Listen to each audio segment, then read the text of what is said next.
charge with her and Sophie Anna Top on the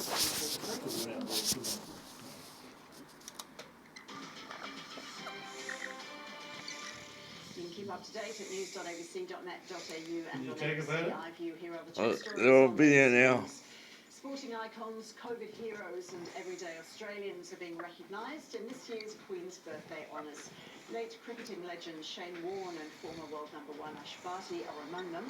Faces of the pandemic, Chief Medical Officers Brendan Murphy, Kerry Chant and Jeanette Young are also receiving awards. Some of the benefits of being awards, Heather. The government will invest more than $132 million in the State Emergency Service. The funding will go towards improving its infrastructure, resources and staffing across the state. It will also fund the creation of a new incident control centre in Lismore, which was swamped in the state's recent floods. Beachgoers are being warned to stay out of the ocean along parts of the New South Wales coast. Huge waves up to 5 metres are creating dangerous conditions. Coastal communities preparing for localised damage and erosion. And Hugh Jackman is hoping to win Best Leading Actor in a Musical at the Tony Awards for his portrayal of conman Harold Hill in Revival of The Music Man. The company has picked up both Best Musical Revival and Patti LuPone has won her third Tony for her role in the gender-reversed production. Victoria's Emergency Management Commissioner Andrew Crisp has been honoured with an Order of Australia after playing a pivotal role in many of the states and countries' most significant disasters.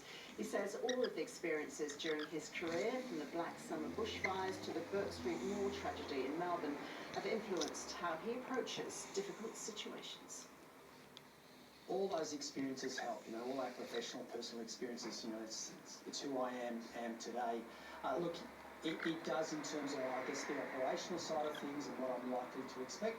But in terms of, it does have a personal impact at times, and there are ways that all of us cope with certain situations. Even if I go back to the Ash Wednesday fires in 1983, going up to Mount Macedon, where we searched for missing persons, and we found people that had tragically died in that fire. So, that's always stayed with me.